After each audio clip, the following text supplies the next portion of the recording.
This is Sadlier Level D, Unit 9A. Our first word for this unit is cubicle, which is a noun. You might have heard this word before. It's pretty common. And it means a small room or compartment, but you usually hear it used when you're talking about office spaces, that people will be working in cubicles, like in the picture we have there. Now for synonyms and antonyms, you'll notice there's some extra information provided. You don't have to copy that down. It's just defining some of those words in the synonym and antonym list that you might not be familiar with, because sometimes you'll hear a synonym and you'll be like, I don't even know what that word means. It's not going to be helpful. So when you see those italicized words in parentheses, you don't need to copy those down into your chart. So our synonyms are a hole in the wall, which is a phrase you would use to mean a smaller, tiny space, not literally a hole in the wall. And your antonyms would be a vast hall or an auditorium. And that's usually like a theater or a concert hall. Your other forms is just the plural noun form cubicles with an S on the end. And then my sentence, every day I went into work and sat quietly in my tiny cubicle with only my desk and laptop where no one could find me. So if you're trying to put together a sentence, maybe think about whether or not you would want to work in an office where you would be in a cubicle. So you could say, I would like to work in a cubicle, or I wouldn't like to work in a cubicle because, and then make sure your explanation for why or why not gives me context, because it would be really small, because, there wouldn't be any windows, or because I'd have my own space, whatever positive or negative you want. Our next word is drudgery, which is a word you might use to describe school, depending on what class you're in. It is a noun, so be careful how you use it in a sentence. And it means work that is hard or tiresome. It's not a verb, it's not an action, it is the work itself, the thing, the noun form. Your synonyms are toil, labor, and grind. And toil just means to work really, really hard. Your antonyms are play and frolic, amusement, recreation, and fun. So everything that is wonderful is the opposite of drudgery. Your plural form is drudgeries. Notice we have the IES ending. We changed that Y to an IES. And in our picture, we have a man that is peeling so many potatoes over and over and over again, which for a lot of people would be considered drudgery. It's hard, it's tiresome, it's repetitive, it's not fun.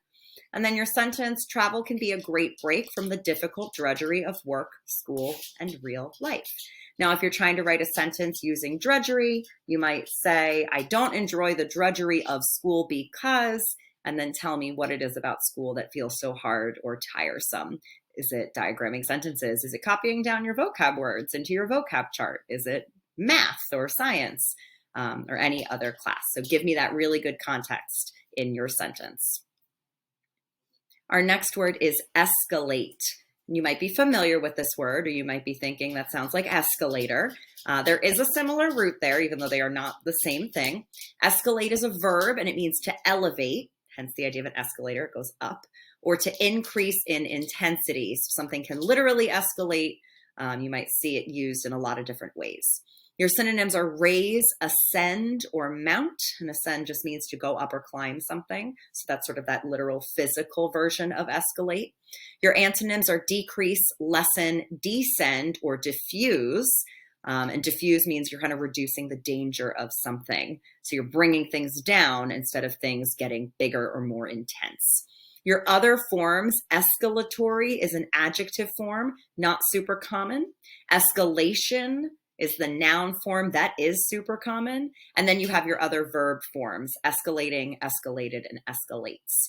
So my sentence, the verbal fight between the students began to escalate when someone threw the first punch. So they were arguing, and then the fight escalated. It increased in intensity because it became a physical fight instead. In my picture, you can see somebody's talking into a megaphone, so the volume of their voice is escalated. It is elevated. It is much bigger than it was if they were talking without the megaphone. Our next word is expedient, and this is kind of a tricky one. It's both a noun and an adjective. As a noun, it's a means to an end, so something that gets you to the final point where you need to be. The adjective form is much more common. It means advantageous or useful. So something that's really helpful in solving something, achieving a goal, finishing a project, you describe as expedient.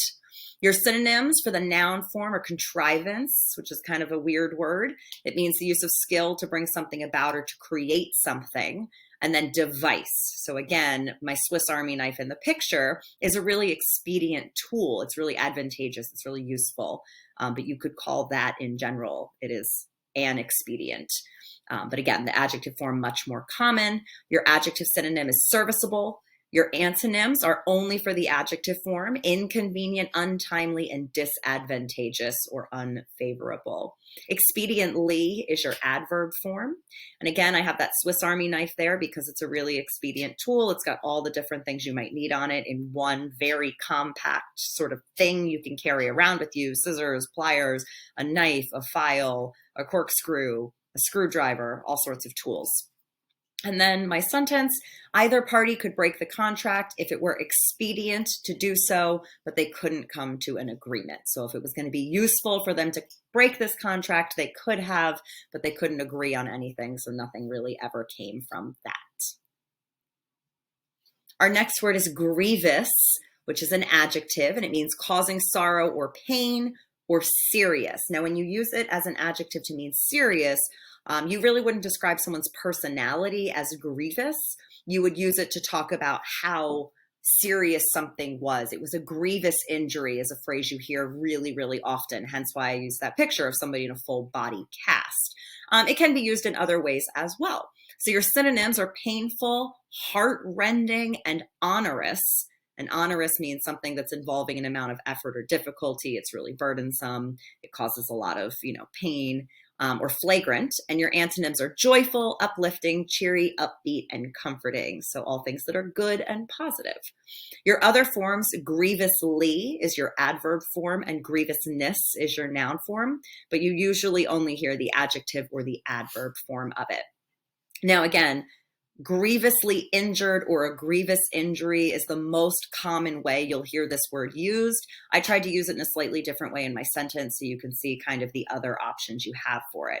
So his failing test grade was a grievous blow to his ego, but he knew this meant he had to study more to stay at the top of his class. So it was a really serious thing that made him kind of bring himself down a peg. He realized maybe he wasn't as smart as he thought he was, or he did need to start studying. And it kind of, put him in his place a little bit. But you could you could write a sentence about anything that is causing sorrow or pain. It was a really grievous time in my life when this terrible thing happened. Just make sure you're including that really, really good context. Our next word is horde, which is a noun. So again, be careful how you use this word. It is a thing, and it means a vast number of people or a throng. And a throng is just, if you look at those synonyms, a crowd, a mass, a multitude.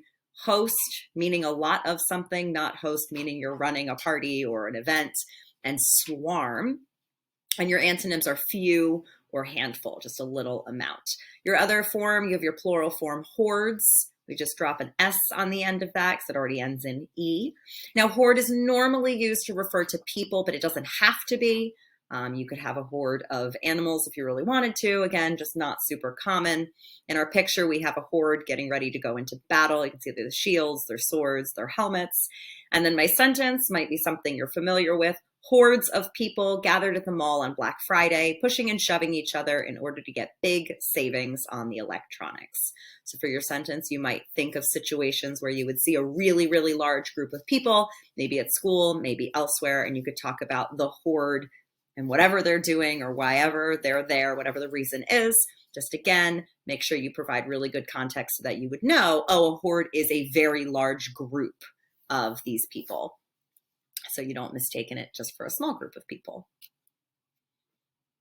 Our next word is impel, which is a verb, and it means to force or drive forward. So you can impel a person to do something, or you can be impelled to do something because of some outside inspiration. Your synonyms are urge, push, spur, propel, and incite, which means to encourage or to stir something up. Your antonyms are discourage, check, restrain, or curb. Not curb like on the side of a street, curb meaning to restrain or keep someone in check. If you sort of curb someone, you're kind of keeping them from, getting crazy or doing whatever it is they're going to do. Your other forms are verb forms, impelled and impelling. You also have impels with an S. You can see in that picture, I have somebody who is kind of leading the way. He is impelling all of the blue people to follow him by, pointing and going off in that direction. He's sort of forcing them to follow, driving them forward. In my sentence, after she accepted her award, the Oscar-winning actress felt impelled to give a speech to thank all who worked with her. So she felt kind of urged or spurred or pushed forward into giving this thank you speech. If we go back to some of our earlier sentences, maybe a bad score on a test really impels you to study more, do your homework, get ready, practice, do your schoolwork, keep up with everything. But you can think about a situation where you or someone you know has been urged to do something. You could say that they were impelled to do that. And you just, again, want to provide really, really good context. Our next word is incredulous, which is an adjective, and that picture is the face that I imagine someone making when they are feeling incredulous. It means disbelieving or skeptical. So if somebody told you a story and you did not believe it, for whatever reason, you might feel a little incredulous about it. You might describe the story as a little bit incredulous. Your synonyms are mistrustful or doubting, really when you're unsure of something. Your antonyms are believing and trustful. So if you have trust in someone, you're not going to feel incredulous towards them or towards a situation. Incredulously is the adverb form, really, really common. You see that a lot. And my sentence, the students were incredulous when the loud student causing an outburst during class was not given a detention.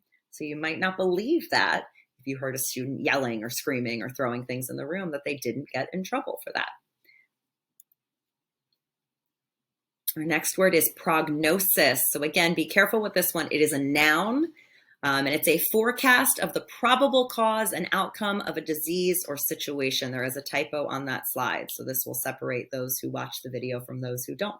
It's not faircast, it should be forecast. This is very commonly used in medical situations. Your synonym is projection, which is a prediction about a future situation based on something you're looking at in the current moment. There are no antonyms, there are no other forms, so that's really, really easy. But essentially, the prognosis is based on what's happening right now. We can kind of look towards the future and say, I think this is where we're going to go. So again, really common when medical terminology. The patient's prognosis was poor because the medication was not working as well as the doctors had hoped. It's kind of a depressing sentence, but that prognosis, thinking about what's going to happen in the future, is not a good one because medication isn't helping the person. If you want to write a sentence, you might go in a more positive direction and say somebody's prognosis is really good based on whatever the circumstances are of their illness or disease. So maybe the prognosis for recovering from the chickenpox is really good because they're not itchy anymore. Something along those lines. And then finally, our last word for this unit, a really fun word, repugnant. It's an adjective that means offensive, disagreeable, or distasteful. So if you really absolutely despise something, and it's reasonable that you despise it, you could describe it as repugnant. Your synonyms are hateful, odious, revolting, and repulsive. Odious just means extremely unpleasant. Your antonyms are all positive words: pleasing, attractive, tempting, and wholesome. Repugnantly is your adverb form, pretty common. My picture is a bunch of trash. So you could say it looks repugnant, it smells repugnant, it is repugnant that people have just thrown the trash all over the place. There's a lot of situations where you could use this word. Now my sentence is real about me, and it might help you write your sentence if there's a certain type of food you don't like. So I said, no matter how they are cooked or prepared, the smell of bell peppers is absolutely repugnant to me, and I don't like being around it, and I definitely don't eat them because I think they also taste terrible. Repugnant. I think they taste repugnant. So if you want to write a sentence for this, it doesn't have to be about food. It can be about anything that you find just really, really disagreeable, distasteful, something that you absolutely despise because it is gross. Maybe you think the bathrooms at school are repugnant. Maybe you think the lunches at school are repugnant. Maybe you also think that the smell of trash when it's just left out on the streets is repugnant. So a lot of situations where you could use this word. Just make sure you're including really, really clear context that that is what the word means when you write your sentence. And that is the end of Unit 9A.